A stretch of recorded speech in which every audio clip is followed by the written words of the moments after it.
Hi everybody, it's Tiffany from Rattle the Stars Cosplay, and I am here today to kind of talk you through how I made my Pidge Gunderson hoodie from Voltron Legendary Defenders.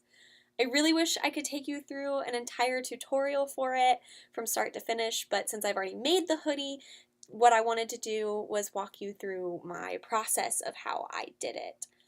So first thing, I used a pattern I actually already had in my pattern stash, jeez. Um, it is a kid's hoodie pattern, but I'm very small, so I could get away with using the largest one and just sizing it up.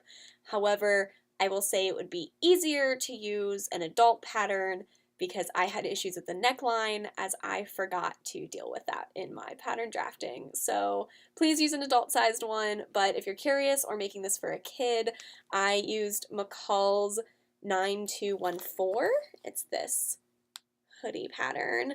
And I used version A, just without the hood, so it's very easy, and I did not use the pockets. I drafted the front part myself, so it doesn't have any pockets. So I will walk you through my process now. So for all of my patterns, I never cut the actual pattern that is in the envelope because I want to maintain all those sizes. So I actually use tracing paper. I buy it by the roll. It's like 24 yards or something silly like that. I buy it off of Amazon. It's pretty cheap. I'll link to it down in the description so you guys can get some. I love it. I use it for everything. You can use pencil on it, you can use pen, you can use Sharpie, you can tape it. It's very easy to use, and it's sturdier than the tissue paper that the patterns come printed on. This also lets you keep all of your sizes since you're tracing out the size that you need, so you never lose any pattern sizes, which is really nice, especially if you're like me and sometimes you do commissions or so for other people. So the first thing I did is I traced the base pattern pieces and I sized them up since this pattern is not actually sized for me. If you're using one that's your correct size, you can just trace it. So I did all that first and I got my base pattern. On top of that base, I used a pencil and I sketched out the shapes that I wanted for the different colored block sections. Pidge's hoodie is pretty simple in that the color blocking is really easy. So one of the main things that you really want to focus on is the curve of the front here and the fact that the curve should hit basically where the sleeve hits. And then the front color block basically looks like a normal hoodie pocket. Mine is not a pocket though, it's all just completely flat. And then you also on the sleeve have 3 color block sections as well. The collar and this black piece I will get to at the end. But the first things I did was I wanted to deal with the color blocks on the actual pattern pieces. So I shaped out everything for that, and then I laid a second sheet of tissue paper on top of that piece, and that is what I then traced into my individual pattern pieces. And when you do this, you want to make sure you add seam allowance. So for mine, I color blocked my pattern pieces as well to help me keep track. So this was the very top, that swooped green, and as you can see, I added seam allowance.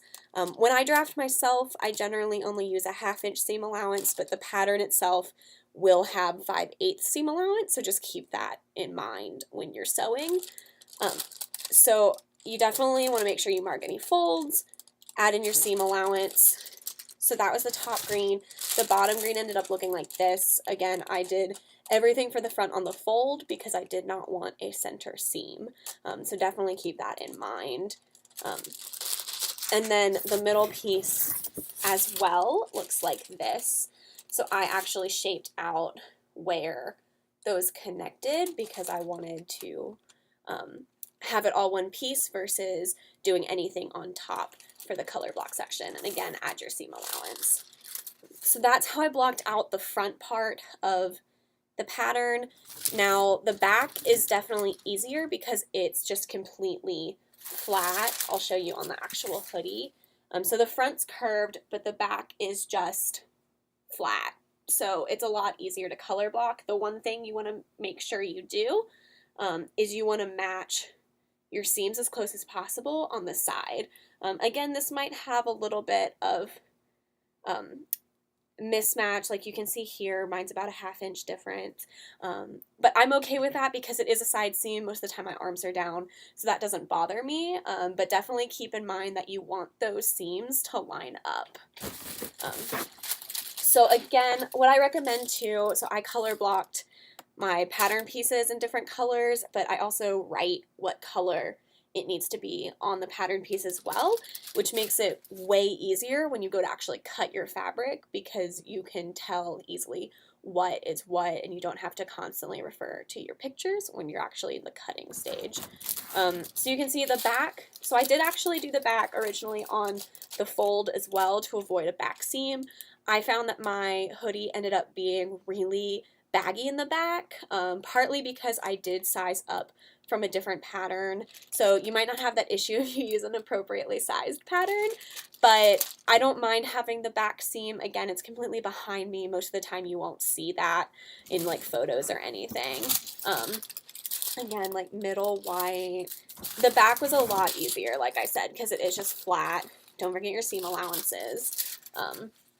So that's kind of how I did the back piece. Now the sleeves also are pretty simple color blocking.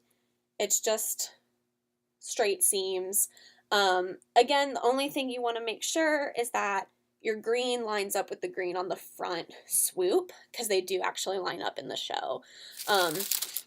So I have the bottom, this actually is written wrong, it should be orange. The bottom is orange. The middle is white, so you can see that piece, and then the top of the sleeve is green. The only thing that I have issues with is the fact that my sleeves are a little bit more puckered than I would really want, but that also is a factor of the sizing that I had to do. So you probably won't have that issue if you're using an appropriately sized pattern. Now, the collar is actually just one straight piece. So I literally just cut a straight piece of my fabric. I didn't do a pattern piece for it. So I just measured my neckline and then I cut fabric longer than that. So I have enough room for seams and I had enough room to make sure I can completely fit the collar area. So I actually did mine in 2 pieces. I have 2 side seams. I might suggest, though, if I was to redo this again, to have 1 seam and have it in the back. That way you don't see it in photos, which is one of the few things that I dislike about how I did this. So again, when you're doing something like this, just think about where your seams are and what is going to be seen. The orange, again, I just cut a strip, cut it wider than you want because you're going to fold it over. That way you have the orange on front and back outsides. Now, the black piece, I actually have it matched front to back. I originally tried to draft 2 pieces, but it ended up being a little cumbersome, so though just 1 piece worked really well. This was trial and error. I had to work off of my pattern piece for a while to kind of figure out the scale and the sizing of it. I want to remind you, you want seam allowance on all edges of this piece because you will be folding in that fabric so that you don't see any seams on the outside. So like you can see, all of my seams are enclosed for this. And then for the orange, I just cut a square a little larger than what I wanted and folded everything down. So the only pieces that are sewn completely on top of anything already built is this black and this square. Everything else is completely seamed together. And so I'll actually turn this inside out so you can kind of see the seaming. And I did do some kind of like extra stitching for this hoodie just to help with wearability and look. So like you can see, this stitching for the black piece, it is completely on the outside, while everything else is actually like sewn together on the inside. So you'll see. And so for these corners, mine are a little bit more curved because I took it all as 1 seam and I didn't piece it together a bit more, but if you want sharper edges, you'll want to do each side to really get those corners clean. So the one thing that I did do for this hoodie that I don't necessarily do for all my projects is I did top stitching. So you'll notice my inner seams are flat like this. That's because I shifted them all to one side and then top stitched them down. So you'll see this stitching here. And I did that on every seam, partially to keep the seams really crisp, but partially to allow for better durability of the hoodie as I'm wearing it. And I even did that for this back seam that I ended up going back for. So you'll see in all of these seams, you can see that kind of double stitching from where I stitched down all of my seam allowance inside. And then for the hems, I did just one turn. This is actual hoodie fabric that I got, and so it's not going to fray like other fabric, but if it were, I would do a double seam. But it's holding up really well, so I don't think I'm going to have to do that at all. And then on the collar here, so you'll want to stitch down the outside, then turn it up and flip it and stitch it down again, but I did also do a top stitch on the very top just to keep that line really crisp and really nice. So that's everything that I did for my Pidge hoodie. I hope this walkthrough was helpful. If I ever go back and remake it, maybe I'll do a full tutorial, but until that day comes, I hope this was pretty helpful and that you can definitely make your own hoodie no problem. It might seem daunting having to do the pattern alterations and the color blocking, but as far as alteration projects go, this one is very straightforward and very easy to do. So yeah, I hope you found this helpful. If you have any questions, definitely ask. I'm happy to answer anything. I'm happy to show off my pattern pieces better. Anything that is needed to make this make sense, just let me know. And I hope you enjoyed it. So thanks for watching, you guys, and I'll see you next time. Bye!